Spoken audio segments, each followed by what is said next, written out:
Good evening and welcome back to yet another episode of Sip and Chat with me, your girl. And every episode I try to bring a different personality. I don't like to stick to what everyone does. I like to bring a difference to the show because it is Sip and Chat. And at the beginning, I did promise you that I'll bring personalities from different walks of life. And today, I have a very interesting personality here with me. His name is Maudo Jallow. He's one of the most prominent young Gambians that I know, and I'm very, very happy that he agreed to be on the platform today.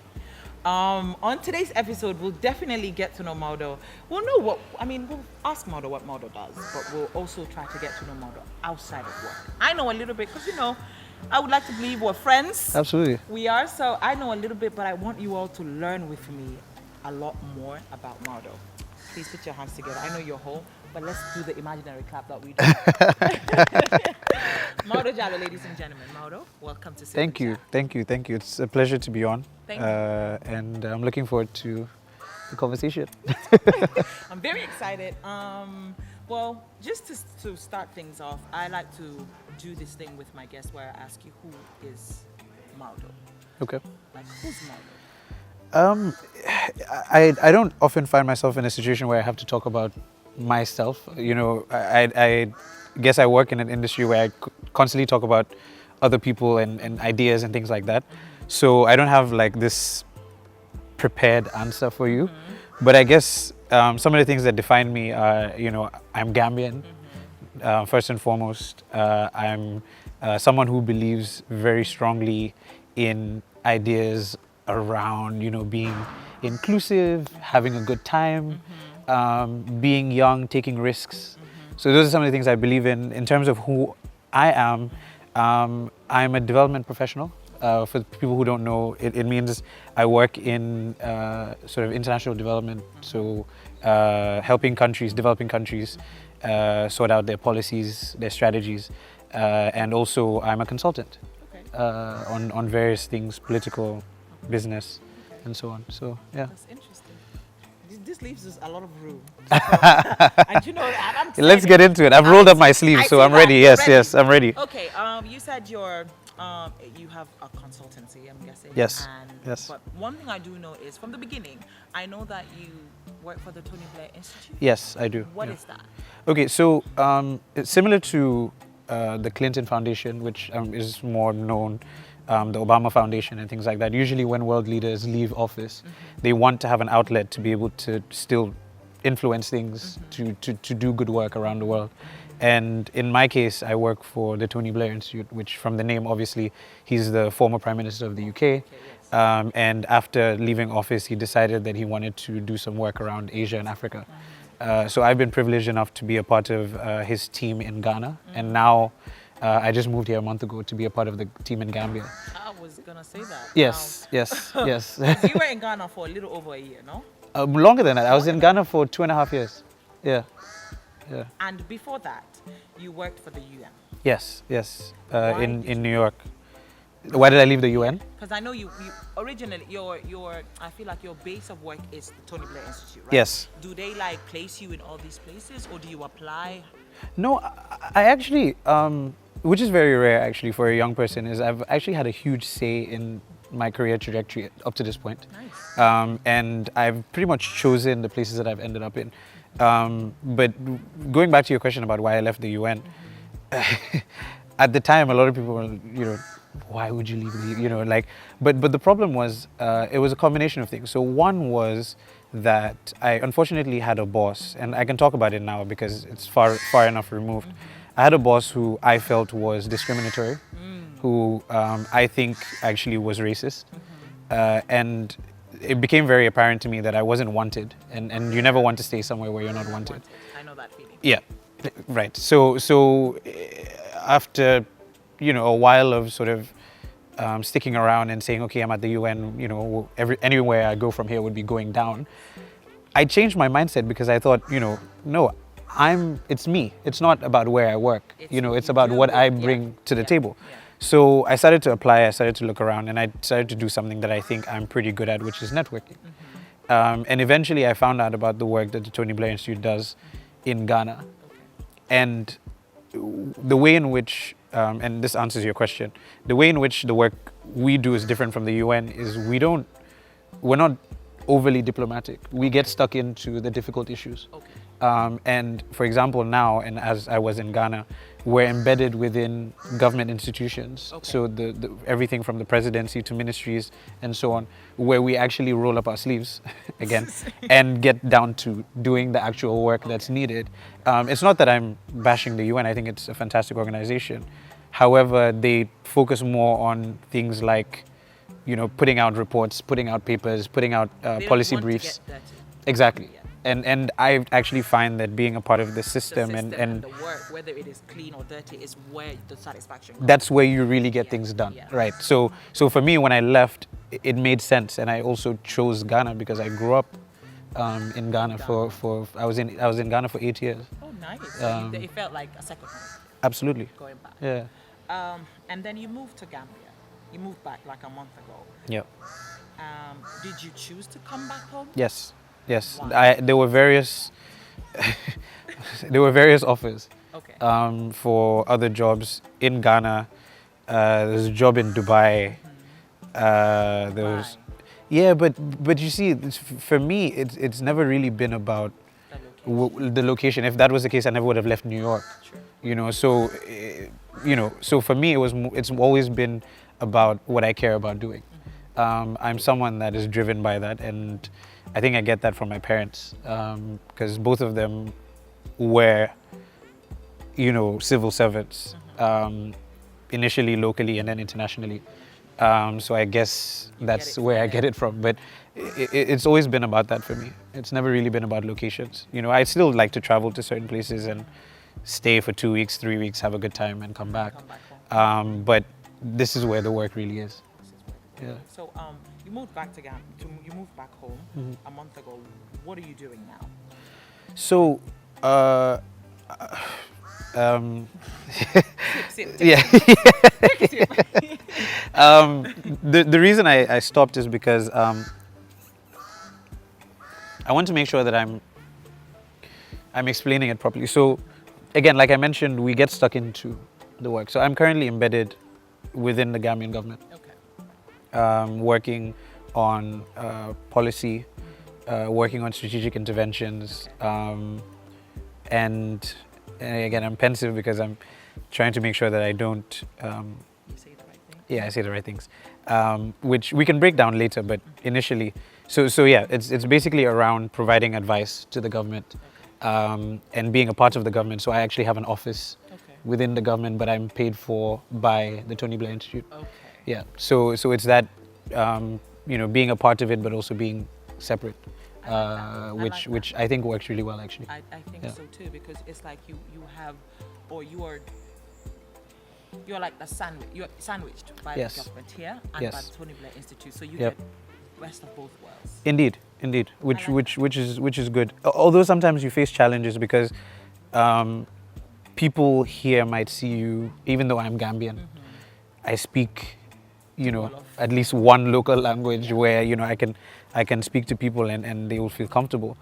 You're still seen as someone who's an outsider for various reasons, but, I guess it's better than if someone else who wasn't Gambian was in the job, You think so?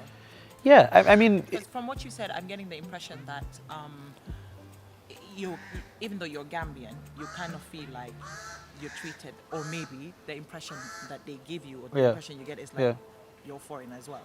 No, not necessarily a foreigner, but outsider.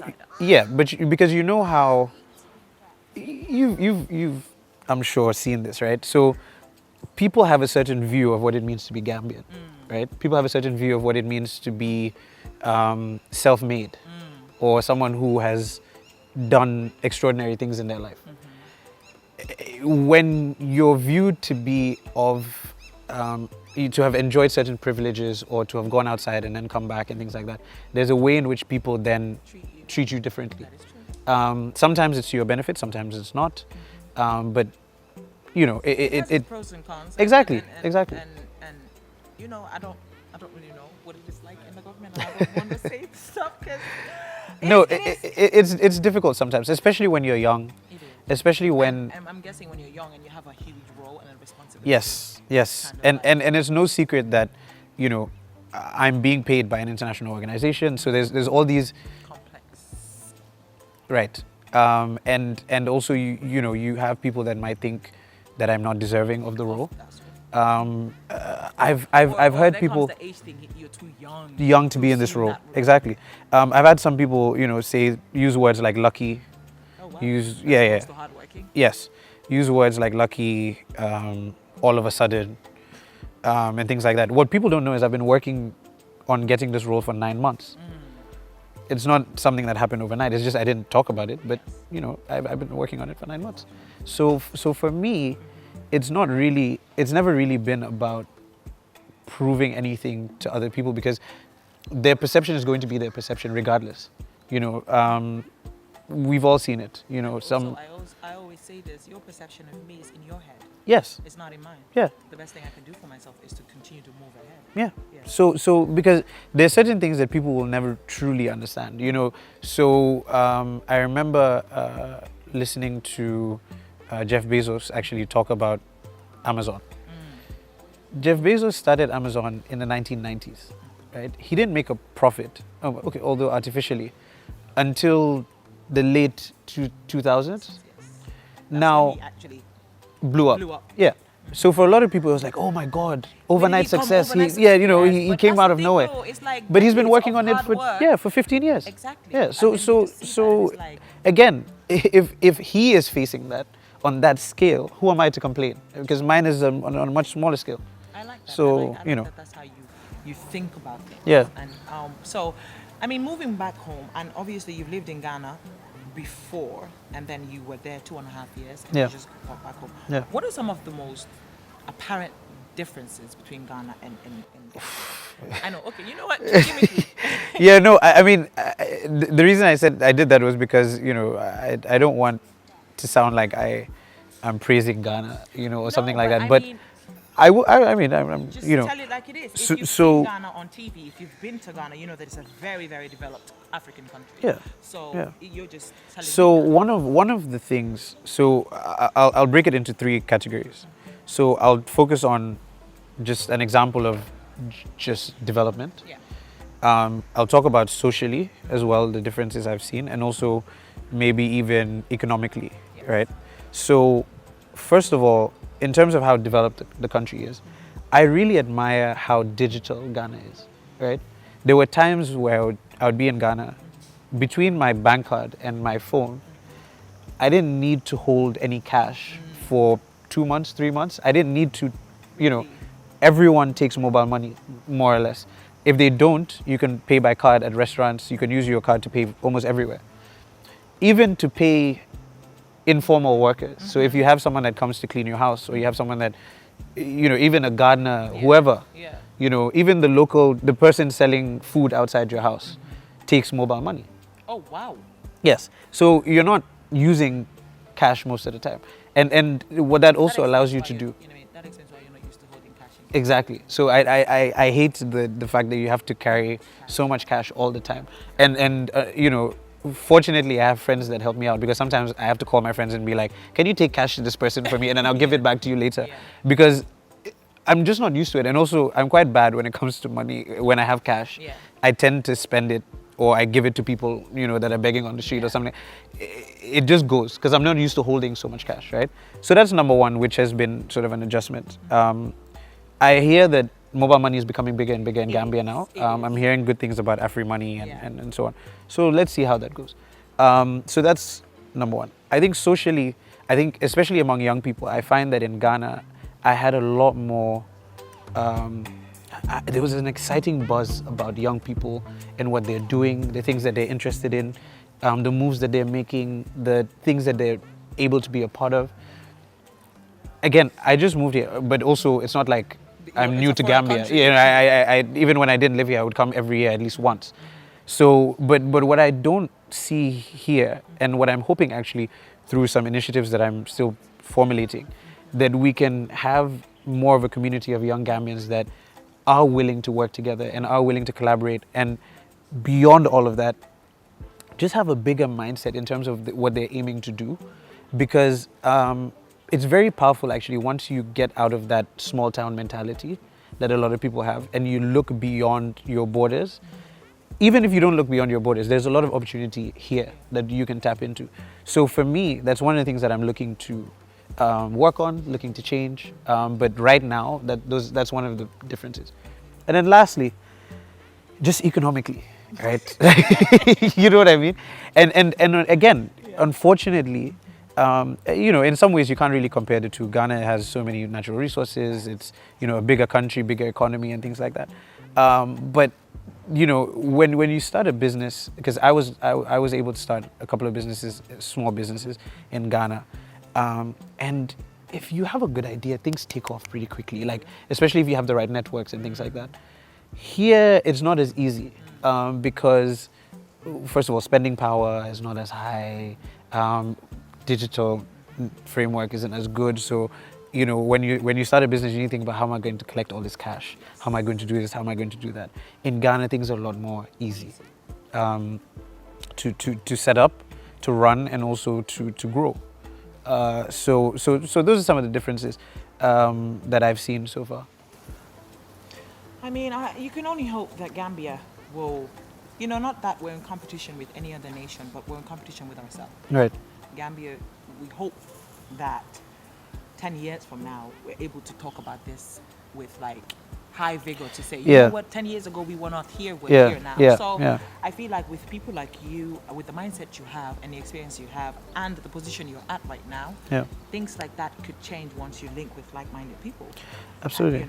And, you mentioned something that you started small businesses and stuff like that in Ghana. I know that you started something called Prime Years. Yes. That, it looked like a networking unit, but I just want you to tell me more about Prime Years, what it is about. Yes, so it's something obviously that I'm very passionate about, and for me it was a business, but also it was solving a problem that I saw, right, which I'm told is the best business to start, is to look for something that solves a problem. I felt less so there, more so here, that we're not really taking advantage of our networks. Think about it. For example, we know a lot of people, but we know them in very one-dimensional ways. So if you think about your group of friends, we often don't think of them as the job that they do, or or the expertise that they have, or the skills that they have. We think of them as kila de anas madam club, or kila de anas madam sedani football. Wow. But that person that you go watch football with also happens to be someone who maybe has a logistics business and takes stuff back and forth between here and Dakar. How can you tap into that? You know what I mean? Because already this person is your friend. It's not even like you have to work hard to build this relationship. So one of the things that I wanted to do with Prime Years, and I'm looking at doing a lot of stuff around Prime Years in Gambia.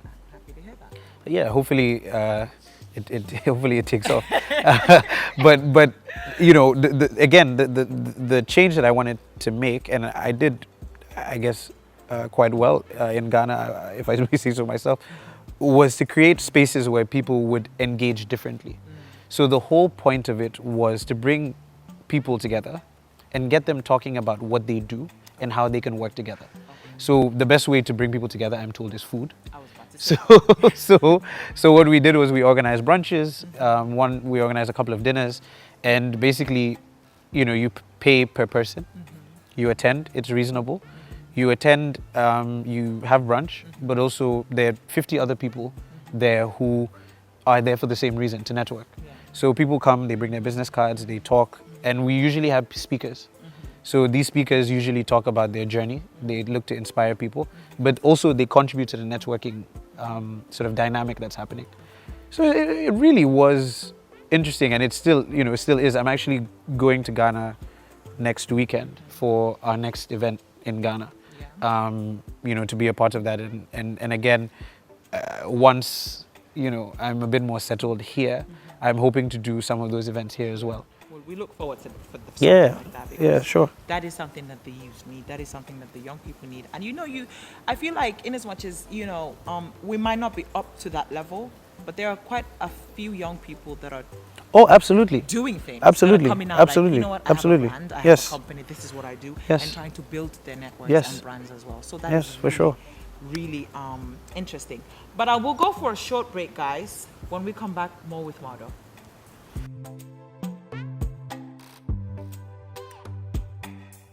So industrialization could mean a bunch of different things to different people. Essentially, going from low productivity, usually agricultural, economic activity, to more high productivity ones like manufacturing, using mechanized production systems, and increasingly now tech-enabled production systems as well.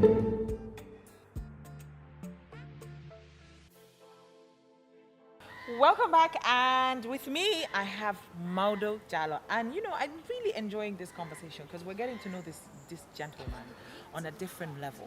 But we're about to delve in a bit deeper because Sip and Chat is, in as much as we talk about our guests and what they do and how important they are to the community, we definitely have to get to know them on a personal level. I need to know what takes off Maudo outside of Maudo being this accomplished young man, mashallah, at this age. Thank I you. want to know outside of the suit, who's Maudo? What are some of your passions outside of what you do already? Okay, it's gonna sound a little boring. Because it's work like again. No, because honestly, I'm lucky enough to do what I enjoy. Okay. But I do have, obviously have other interests. I'm big into sports. I love sports. Nice. I'm most weekends I'm watching football. You don't play? I used to. Okay. I used to. I used to.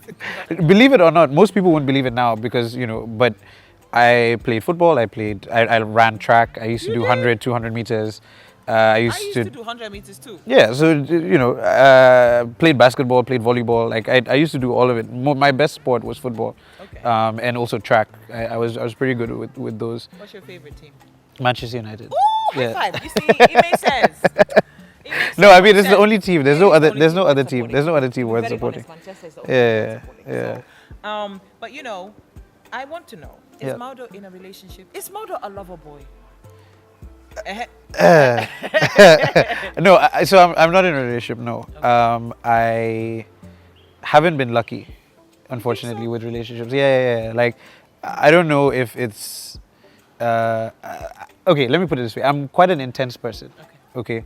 Okay. Sorry. No, it's cool. No, I was gonna say I am an intense person too. So I get when you say that. So I'm quite intense. So and I'm someone who I have certain beliefs. I blame my mom. I think she put certain beliefs in me in terms of what relationships should look like, and also what you should expect from your partner, especially your partner that you're trying to settle down with. And for me, I've always been someone that I don't date for the sake of dating. I date with purpose. Yes, Okay. like most things in my life, unfortunately. It's what Chahanbari would, unfortunately, like Very so serious. yeah, and honestly, sometimes it doesn't help. I've found, because you need to be a bit more relaxed than that. You can approach your relationships like a job. Yeah, but also I think you do need some levels of seriousness because at the end of the day, it's feelings, it's people's. And it's real life. Yeah, and I'm sure we'll go into it a bit deeper, but it affects people's mental health. There's certain people who really break down when relationships don't work or when they feel that someone's playing with them and playing with their hearts. So I do take it seriously, but the problem is sometimes when you take things seriously, is that you don't allow room for that genuine sort of flow that should be there in relationships. But the key thing for me is it all stems from the fact that I'm a true believer in legacy. Yes. Right? And where am I going with this, right? So legacy. We'll find out. Yeah, legacy means that I care about the sorts of people that I let into my life, the sorts of people that I spend As you should. a huge part of my life, because your partner is your partner. And the reason I use the word partner and not girlfriend or wife or whatever is because that person is your partner in all things. You know what I mean? So when I talk about the success that I want to have in my life, when I talk about the legacy I want to leave, that person is going to be a big part of that. True. And then you talk about the kind of woman that you want to have your kids with, because that's another thing that people don't really think about. You know what I mean? They think, oh, Kira Farafet, Kira Fali, and then they jump into it. But Kira Farafet isn't going to raise your kids. You know what I mean? And I have a certain way that I want my kids to be raised. I have very strong opinions about the way in which people should raise their kids, and also the way in which I want my house household to be. You know what I mean? The feel, yes. the energy, and I really admire couples that feed off each other. You know, the classic example obviously is Michelle and Barack, but I'm not even going to use that. I'm going to use one that people don't usually think about, right? And it's very problematic, it's controversial, but I'm going to use it to show you what I mean. Bill and Hillary Clinton, right? Dysfunctional, controversial, they've been through a lot, but the commitment, the reason they stay together and the commitment that they have to one another goes beyond love, it goes beyond everything else. It's a commitment to one another's trajectories in life. I think for me, that's the most sustainable form of partnership. Because if I'm committed to your success and you're committed to my success, it goes beyond, because some days love isn't really enough. Yeah, sometimes love isn't enough. Yes, beyond that. And at my, exactly, and at my lowest, you will be invested in making sure that I'm able to pick myself up and vice versa. Yes. What is more beautiful than that? You know what I mean? So for me, it's anything less than that, I'm not interested. Which is why I'm single. Yes. And I'm probably going to be single for a while, you know, but it is unfortunately, my curse. Someone might, you might bump into someone and it could start off as just, I just know this person, and build up. Yeah. I feel like those are the most authentic and beautiful ones. Yeah. The ones that you didn't expect. Sure. It to be that way. Yeah, absolutely. And you just realize, okay, this person actually makes sense for what I want. Yeah. We definitely talked about relationships, but what is your spec? What is your type of woman? Because everyone's like, I have a type, I have but what is Maudo's type? I mean, again, it depends on what you mean exactly. Are you talking about physically? Or are you talking about because physically, hey, sometimes, and also you evolve, especially physically. Or sometimes when you're younger, you might be into some women or what they like, and then you grow up and it changes. But one thing that's been constant for me, it's related to what I was talking about earlier, is the fact that I'm looking for someone with character, someone that, and this is the thing, you don't have to think about it. You can get up, leave your house, and come back. This person is constant. It's not bipolar. It's not one way today, tomorrow it changes. I want someone that's smart, someone that I can have great conversations with. Sometimes when I list these things, my friends or even my mom was like, "Are you talking about one woman or 5 women?" Because it's like, how do you get all of these characteristics into one person? But I mean, obviously, people are human, and you have to adapt and also understand that they're human. But there's certain things that are really important, and I know myself. I get really weird about people occupying my space that don't share some of the ways of values and ways of looking at the world. For example, I really believe in life is going to treat you a certain way. What you have control over is how you react to it, right? And that in everything, how you react to losses in business, how you react to disappointments, how you react to waking up and not feeling like going to work but getting up and doing it anyway. That is really exactly, it goes back to character. And once that's there, everything else can be worked on, everything else can be built, you can evolve and things like that. But that core character of a person is what's going to drive everything else. I feel like it goes back to saying that I'm always seeing a beauty may attract a man, but personality is what makes him stay. Absolutely. Which is why it frustrates me sometimes when there's such a focus these days on beauty, on appearance, on the first picture on your IG. But then everything crumbles once I go past that. Yeah, everything crumbles once I go past that. And honestly, I don't know why people subscribe to that, because I would have thought that everyone knows this by now, that doesn't make a person at all. It doesn't, but I mean, it all goes back down to men, really. I have to break it. All goes back down to men because it is, unfortunately, the way the world is set up. It is men that have dictated stuff like that. Yeah. It's like, you have to look a certain way if you want to be chased by this type of a man, or you have to be. And some women, right, really feed off that. Yeah. It's like, oh, okay, for example, if there's a light-skinned woman, Yeah. and this is across the board, African men in general, Right. When they see a light-skinned woman, it's like, "Musukoyo sasa boro." Right. The direct translation is "Jigen buhes moi garabi nitkufeba." Right. Do you get what I mean? Right. There's that. But that's deep-rooted colorism, That is and deep-rooted colorism, yeah. and it goes across the board. Yeah. So when you talk about beauty or why people still haven't realized that, Yeah. I'm saying that most of the time these are the reasons. Absolutely. You understand? I think that, and this colorism issue is one that it's unfortunate that people view beauty in that way, They do. but almost in a way that some people you can't blame them, Yes. because human beings have this thing where we associate certain things with other things. Yes. And that's the way we go through life. It's a simpler way of going through life, which is why stereotypes are so powerful.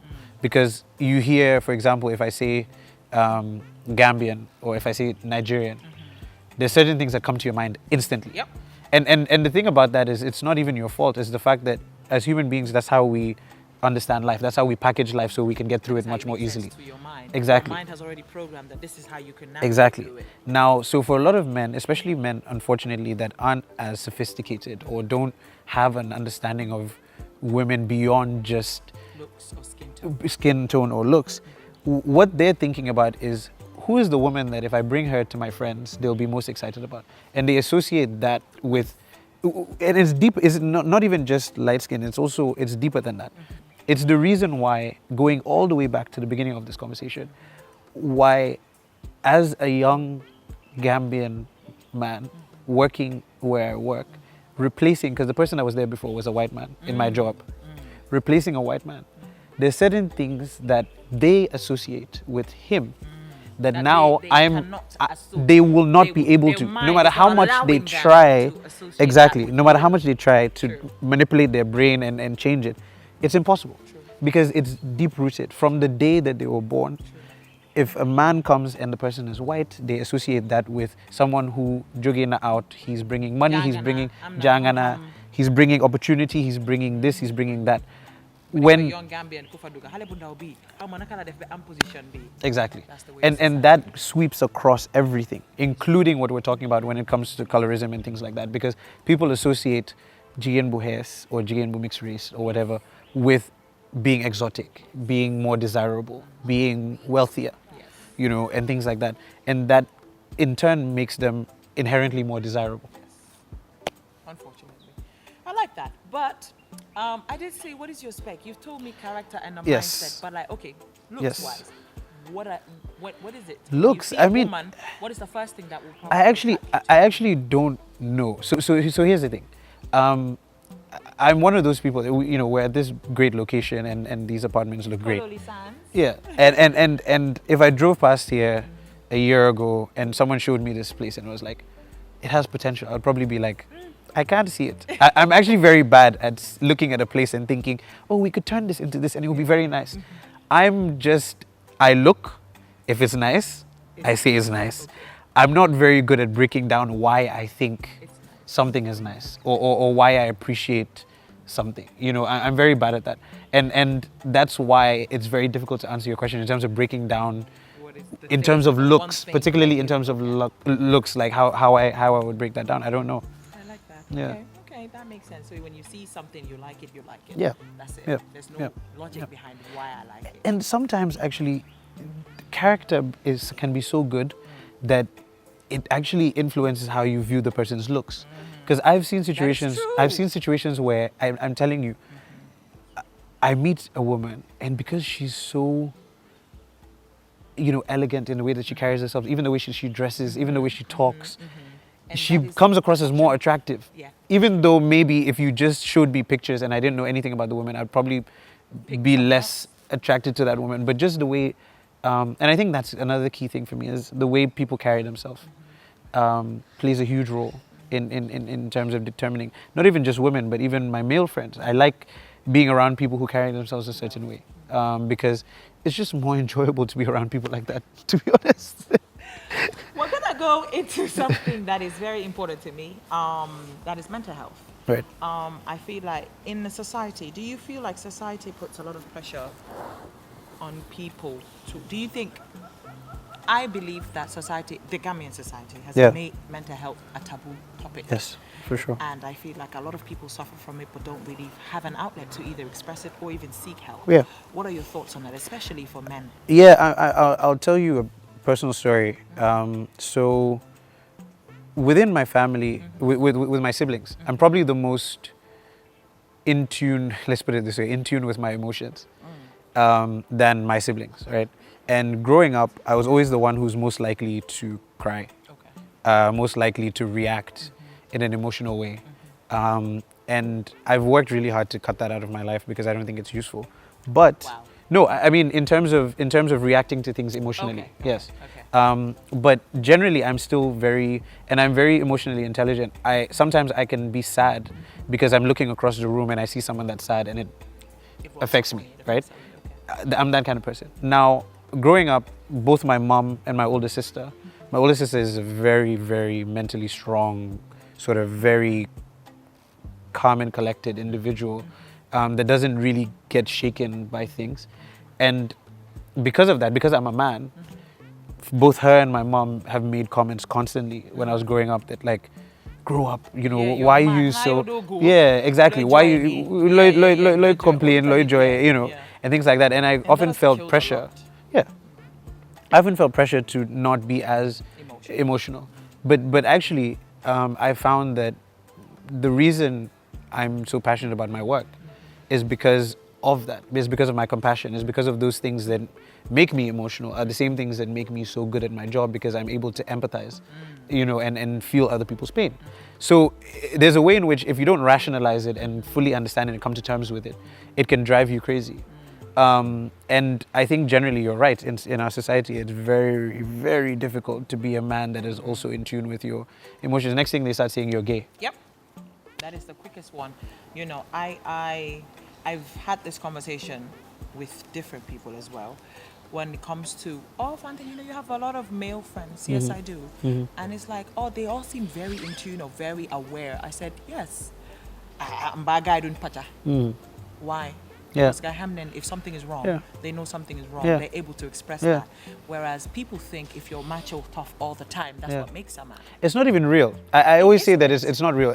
I mean, again, I might be a little bit more emotional than others, but everyone has that emotion. You know, you're not a stick. It's just about, I think, like you said, your experience growing up. I think a lot of the people, as children, that statement of, Hanayo do go, Lutanga joy, go to joy, it has hardened a lot of our Yeah, men. for sure. And because of that, they've grown up in that, with that as a shield, like, oh no, I'm a man, I'm not supposed to cry. Yeah, yeah. You know? Yeah. And because of that, a lot of people really suffer in silence. Absolutely. And they don't seek help, they don't know. But our society, a lot of people suffer in silence. It's not even just men. Yes.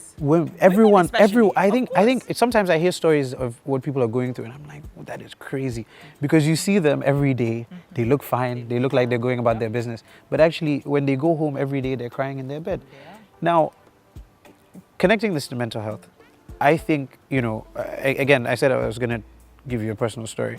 In 2018, I had just moved back to Ghana, and I had left this job and things like that. And there was a moment where I questioned whether this was the right decision because I had some financial trouble. Now, again, who do you talk to, right? And this was a point where you're questioning things, you're questioning yourself. Financial trouble can humble you Yep. in certain ways. And then also, you're not really willing to talk to your family about it because you're worried about how they're going to take it, right? And so it became this really, really difficult period in my life. It was around November, December 2018. And the good thing is, I've learned more and more to channel that into other things. So you know, my friends know that one of the things that has pushed me and motivated me to do the things that I do is it comes from a place of pain and it comes from a place of disappointment. Now, when you channel that into your work, it's a way of dealing with it, right? And that's what led to a lot of things that I'm doing now. Actually, I can draw a straight line between what I'm doing now and how I felt at that time, because it woke me up and I realized that, okay, I need to be doing more. If I want more disposable income, I need to start businesses. If I want to be able to do certain things, if I want to be able to travel more, do things, take care of my family, then this salary that I have is not going to do it. So I need to get promoted. I didn't, there was no way for me to, it's not like I could go and ask. You know, there's no trust fund, there's no sugar mommy. So all I could do is do that. So that's what I did. And again, I'm not scared to talk about how that affected me mentally. I really struggled at that time. Yeah, and that made me a lot stronger and also pushed me to do more. I like that, and I'm so happy that you were able to share that with us. Yeah, absolutely. This is for everyone that is going through something, whether it is whatever type of mental health issue it is okay. Be it a woman or a man, it is okay to share it. Talk to people you can talk to people you trust, because mental health is real and it is affecting a lot of us in a society, and we need to make it okay for people to express this. Yeah. Okay? We'll be right back.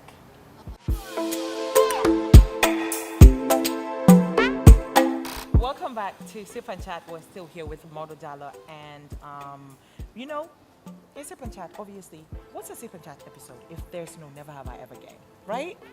And I'm very excited to play Never Have I Ever with Maudo. Don't worry, it's just 5 questions. Yeah, no problem. The first question is, never have I ever had a crush on a best or close friend sibling? Best or close friend's sibling? Yeah. You have or you haven't? Yeah, I have. I mean, yeah. He hasn't said anything. No, I have. have? Yeah. Okay. Hanadang Manu like can law. No. Who is it? No, you don't know this person. Yeah, you don't know this person. Yeah. Never have I ever had a friends with benefit situation. Oh, I have. Yeah. Wow, that was so casual. No, it's yeah. Do you guys notice how Maudo hasn't looked at the camera since we started? Yeah. Okay. Let me. His eyes are Okay. just like The looking reason, sometimes when you do interviews, I'm someone who always thinks about the audience, and so I'm thinking about certain people and how they might view this. No, so This is why we're doing this, so we can get. you remember I talked about how I don't date for dating's sake. Yes. So oftentimes what ends up happening is you make it quite clear that, if I am going to date, it's going to be serious. And if you're not going to date, then you stay friends. Now, sometimes when you stay friends and there's a physical attraction, things develop in that way. And one thing, actually, I should point out, I find that women have this, not all women, obviously, but women have this view that maybe If we do, he might change his mind. Exactly. And oftentimes, especially with most men, especially men like myself, I'm quite predictable, right? Like once I make up my mind, once I decide what I want to do, it doesn't really change much. Like it's not going to evolve. It's not like, all of a sudden I'm going to decide that actually I'm going to date. No, it's not really going to change. So you might as well at that point, and here I'm spoiling my market a bit, but you might as well at that point just pack it in and, because, yeah. But that thing you said, a lot of women really do that. Fanta, you're really making me say things I don't want to say. This is what I do. A lot of women really do that when it comes to friends with benefit situations. Yeah. This is when people are together but they don't have a title. Yeah. And I'm always very honest about it. I was about to ask. I'm always very direct.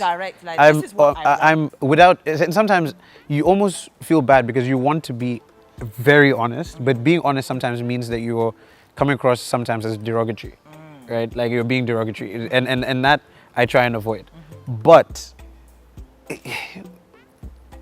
sometimes you try. It is what it is. Okay. Yeah.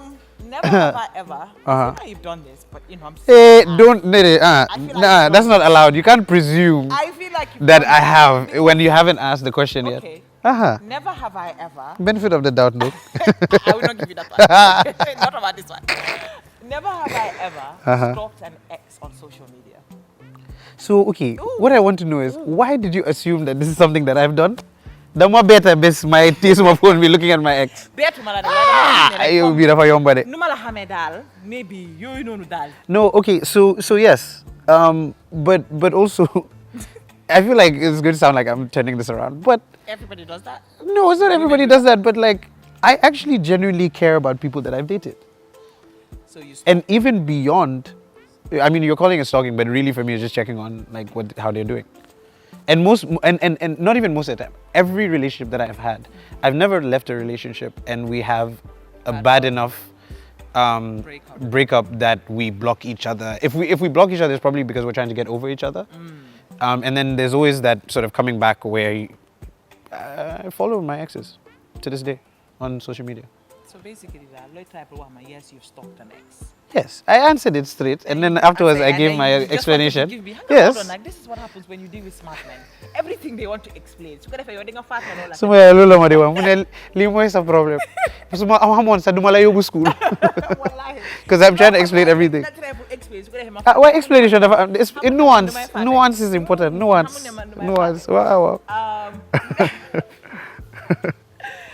Never have I ever dated someone simply because I was bored. Oh no. You've never done No. that? Like I said, I take it very seriously. I don't joke with No, that. I like that. I like Yeah. that. Okay, last question. Never have I ever lied in this game. In this game, Yeah. right now, you can tell that I told the truth because the like inconvenient things that I said. Mankind, I told the truth. Well, this wraps this segment of Sip and Chat with Maudo. It's been very interesting. I hope you enjoy it. And please, on the YouTube, please subscribe, like, and share. My name is Fanta Ceesay. This was another interesting episode with Mr. Maudo Jallow. Thank you. Anything to say? No, thank you very much, and I really appreciated it. And also, it's been fun. I really had a good time. It was. So thank you. Thank you. Thank you very much, guys. Bye-bye till I come back your way again next week. This is me signing out. Peace, love, and cha-ching, cha-ching.